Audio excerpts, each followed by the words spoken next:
Very good morning friends. एक बहुत interesting case देखते हैं। ये केस है हर्पीस जोस्टर का। ठीक है, तो हर्पीस जोस्टर एक वायरल इन्फेक्शन है। ठीक है, हर्पीस जोस्टर जो हर्पीस एक वायरस होता है वो अफेक्ट करता है। तो ये जो चिकन पॉक्स एक्चुअली में ना, ये जो हर्पीस जोस्टर होता है, तो हर्पीस जोस्टर एक वायरल इन्फेक्शन जैसे मैंने बताया। ठीक है, और ये एक जब ये इसका इन्फेक्शन होता है, हर्पीस जोस्टर एक बीमारी है जो वेरिसेला जोस्टर एक वायरस होता है, उसकी वजह से ये जो इस तरीके का जो प्रॉब्लम होता है जिसको बोलते हैं हर्पीस जोस्टर। और वो काफ़ी पेनफुल होता है, पेनफुल, बर्निंग और इंटेंस पेनफुल रैसेस होते हैं जिसमें ब्लिस्टर भी फॉर्म होता है। ठीक है, तो आपने कई बार ऐसा देखा होगा। तो इसमें कुछ लोग स्मॉल पॉक्स, चिकन पॉक्स इससे कंफ्यूज होते हैं। तो एक्चुअली ये क्लस्टर्स में होते हैं, गुच्छे में होते हैं, बहुत सारे रेड इन्फ्लेम्ड, और उसमें पानी भरा होता है, ब्लिस्टरी अपीयरेंस होता है और बहुत ज़्यादा दर्द करता है, स्पेशली पेनफुल होते हैं वो, बर्निंग पेन होता है उसमें। ठीक है, बहुत ज़्यादा जलन करता है। तो और ये वही जो वैरिसेला जो वायरस होता है वही चिकन पॉक्स भी डेवलप करता है। तो कई बार ऐसा होता है कि जो चिकन पॉक्स होता है, चिकन पॉक्स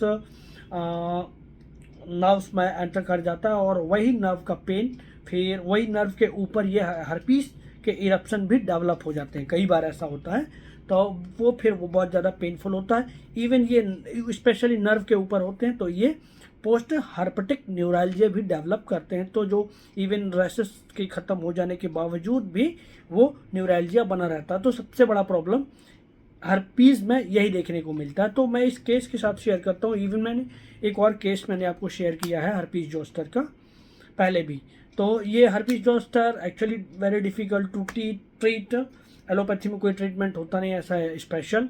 होम्योपैथी में हम लोग मदद कर सकते हैं पेशेंट की। और ये even you can say this is an acute emergency, बहुत पेनफुल होता है, इसीलिए पेशेंट को हमको जल्दी से जल्दी इसको सेटल करना होता है। तो ये जो पेशेंट है ना, ये मेरी रिलेटिव ही हैं।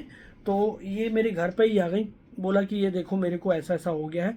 और इनिशियली इनका बेटा फार्मेसी में है, वो मेडिकल रिप्रेजेंटेटिव है। तो उसने इनिशियली 2 4 5 दिन कुछ मेडिसिन दिया, जब नहीं ट्रीट हुआ और फुल फ्लैश्ड हो गया।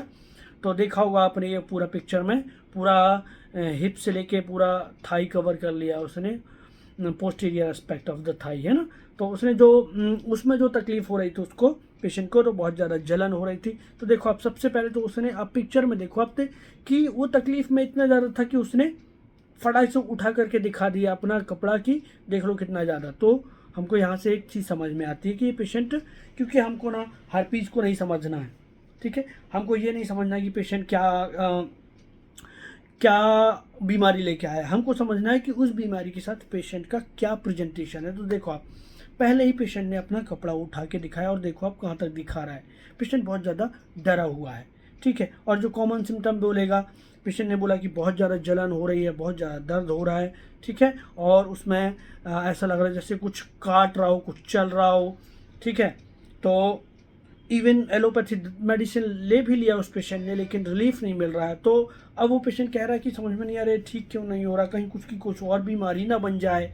ठीक है, एक हफ्ते से ज़्यादा हो गया और बिल्कुल भी ठीक नहीं हो रहा है और बढ़ता जा रहा है, ये ब्लिस्टर्स बढ़ते चले जा रहे हैं।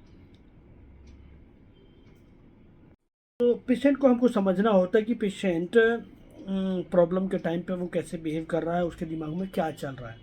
ठीक है, तो पेशेंट ने मुझसे कई बार पूछा कि ये क्या हो रहा है, मुझे समझ में नहीं आ रहा, इतना ज़्यादा तकलीफ़ क्यों हो रही है, ये ठीक क्यों नहीं हो रहा है। ठीक है, कहीं कोई और बीमारी ना बन जाए। तो अभी आप समझो इस केस को। तो बहुत सिंपल केस था, बहुत ज़्यादा इसमें समझने का नहीं था, बहुत सीधा सीधा सोचना होता है। तो बहुत सिंपल केस है। How to homeopathy works beautifully. देखो आप, कि आपको कुछ नहीं समझना होता, छोटा सा समझना होता है पेशेंट ने क्या क्या बोला आपसे। ठीक है, तो पेशेंट ने देखो सबसे पहले तो आया और उसने फटाक से अपना कपड़ा ऊपर किया। तो सिंपल आपको देखो आप कहाँ तक ऊपर कर रहा है ये भी इम्पोर्टेंट है।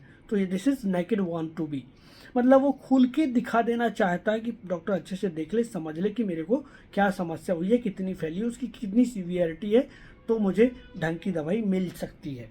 ठीक है, number 1 naked want to be. दूसरा डिल्यूजन फायर विजन हैज़, आप कॉमन रूब्रिक भी ले सकते हैं क्योंकि हर पेशेंट आपको ये जलन बोलेगा ही बोलेगा, तो भी आपके लिए ये, क्योंकि आपको टोटलिटी बनानी है तो भी आप सोच सकते हैं। तो पेशेंट ने बोला डिल्यूजन फायर विजन है, बहुत ज़्यादा जलन हो रही है उसको। ठीक है, डिल्यूजन इंसेक्ट सीज, कुछ ऐसा लग रहा है जैसे चींटियाँ चल रही हैं, कुछ काट रहा है। फियर ऑफ इम्पेंडिंग डिजीज, कोई बड़ी समस्या तो नहीं हो जाएगी। एंजाइटी इन द डार्क, कुछ समझ में नहीं आ रहा है अभी तक क्यों ठीक नहीं हो रहा है। ठीक है, ये रूब्रिक आप लगाइए। एंजाइटी पेन फ्रॉम, ठीक है, ये जो बर्निंग है, जलन है, वो बार बार यही कह रही थी कि समझ में नहीं आ रहा इतना ज़्यादा दर्द जलन क्यों हो रहा है। तो ये सब सारे रूब्रिक जब आप लगाते हैं ना, तो आपके, और उसने पेशेंट ने ऐसे ऐसे करके मुझे बताया था पूरा, ये देखो ऐसे करके यहाँ से लेके यहाँ तक ऐसी जलन हो रही है। तो this was the communicative. Just simple आप इसके ऊपर आपको एक ही रेमेडी आएगी, आई थिंक फॉस्फोरस। फॉस्फोरस मैंने 200 के 10 डोज दिए थे। उसके बाद नेक्स्ट 3 डेज में ही उसका पूरा इरप्शन क्लियर कट हो गया। बर्निंग बची थी, थोड़ी थोड़ी बर्निंग बची थी, तो फाइनली मुझे 1 एम का एक डोज और फॉस्फोरस देना पड़ा था, वो भी 1 हफ्ते बाद। और ये 15 दिन में पूरा केस फिनिश हो गया। ठीक है, 15 दिन क्यों, तो एक्चुअली ये हाइपोटिक न्यूरैल्जिया इसमें डेवलप होता है इवन आफ्टर इरप्शंस के बावजूद, फिनिशिंग होने के बावजूद भी पेशेंट को वो न्यूरैल्जिया बना रहता है क्योंकि ये नर्व के ऊपर रहता है। ठीक है, तो sometimes it is very difficult. मैंने कई सारे ऐसे पेशेंट भी देखे हैं जो इवन 2 साल 3 साल बाद भी उनको उस जगह पे हर्पीज़ हुआ था और हर्पीज़ बेटर हो गया एलोपैथी से कैसे भी करके, लेकिन वो पोस्ट हर्पेटिक न्यूरैल्जिया बना रहता है। तो होम्योपैथी से हम उसकी ये जो प्रॉब्लम है वो हम सेटल कर सकते हैं और पोस्ट हर्पेटिक न्यूरैल्जिया का मामला ही नहीं बचता है, क्योंकि आपने होम्योपैथी से ट्रीट किया है तो वो patient as a whole treat हो जाता है। तो ऐसे करके ये 15 दिन में ही पेशेंट ठीक हो गया। तो देखो आप सिंपल फॉस्फोरस का केस, तो फॉस्फोरस किस तरीके से बिहेव करता है। फॉस्फोरस अभी आपको ऐसा नहीं है कि हर बार उस सेम सिचुएशन में मिलेगा। तो फॉस्फोरस एंजाइटी डार्क की रेमेडी है। ठीक है, इवन वो curious want to know the physician training, ऐसे भी करके आ सकता है डॉक्टर साहब आपने ऐसे केस ठीक किए हैं क्या आपकी क्लिनिक पे, ये हर्पीस जोस्टर हुआ, ऐसे केसेस आपके साथ ट्रीट हुए हैं। ठीक है, तो इस तरीके से पेशेंट आपसे आपके नॉलेज की जानकारी ले सकता है फॉस्फोरस। ठीक है, अभी आप देखो मैंने एक फॉस्फोरस पेशेंट बहुत इम्प्रेशनेबल होते हैं, बहुत कम्युनिकेटिव होते हैं, बहुत वाइविशियस भी मिलेंगे आपको, but not at the level of like aces. ठीक है, तो फॉस्फोरस का एक अलग इम्प्रेशन होता है। फॉस्फोरस इजीली आपके साथ घुल मिल जाएगा, बट उसका मुद्दा रहता है उसका बिजनेस। ठीक है, आपसे काम हो गया, आपसे उसका मेडिसिन हो गया, उसके बाद उसका मामला ख़त्म, इवन वो फॉलोअप भी नहीं देगा क्योंकि उसका काम डॉक्टर के पास बस इतना ही था। मैंने आपको एक म्यूकोसिल का केस शेयर किया था, याद होगा आपको। वो पेशेंट मेरे पास कैसे आता है, फ़ोन करता है। ठीक है, और वो फ़ोन में क्या कह रहा है, डॉक्टर साहब मैंने आपका गूगल पर नेट पर चेक किया था। ठीक है, तो they are curious, they are intelligent and how to approach, और मुझे कहाँ जाना है, कैसे डॉक्टर को अप्रोच करना है, किस डॉक्टर के पास जाना चाहिए, तो इसको आता है। ठीक है, तो दे आर इंटेलिजेंट। और उसने कुछ डॉक्टर को दिखाया, सर्च किया, फिर उसने सर्च किया तो 2-4 होम्योपैथ्स के नाम आए। उसमें मेरा देखा कि गूगल में कुछ मैंने पिक्चर डाल रखे हैं कि कुछ बड़ी बड़ी बीमारियां जो ट्रीट हुई हैं उसको वो देखता है। ठीक है, तो वो इम्प्रेस हो जाता है कि यार ये डॉक्टर है, बढ़िया डॉक्टर है, ये काम कर सकता है मेरे लिए। और वो दूसरे दिन उसी दिन मेरे को कॉल करता है, अपॉइंटमेंट लेता है और नेक्स्ट डे ही वो क्लिनिक पहुंचता है। और वो जब आके बैठता है तो सामने की तरफ टिल्ट होके बैठता है और कहता है डॉक्टर साहब ऐसा ऐसा हो गया। तो फिर उसने कम्युनिकेट करके पूरी बात करी और उसने पूछा भी ये है क्या, तो है ना, इस तरीके से उसने अपने आप को प्रेजेंट किया और उसको रेमेडी दिया था मैंने फॉस्फोरस। एक बार में ही वो ठीक हो गया। दूसरी बार आया था ठीक है। तो मैं थोड़ा सा लेट हो गया, उसके बाद वो चला गया वापस, मिल नहीं पाया, लेकिन वो टोटली बेटर हो गया था, उसी फास्फोरस से उसका म्यूकोसिल चला गया। तो ये फास्फोरस जो पेशेंट होते हैं ना, बहुत कई कई तरीके का प्रेजेंटेशन हो सकता है फास्फोरस में, है ना।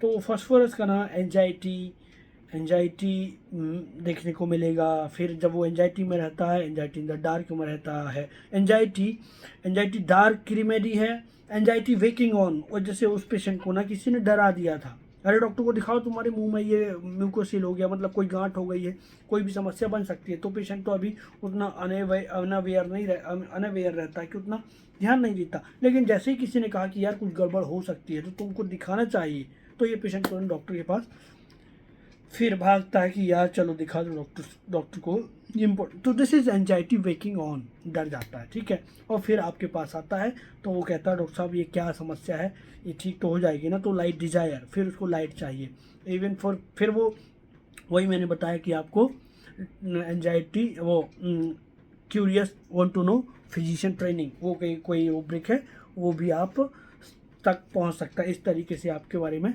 जानने की कोशिश कर सकता है।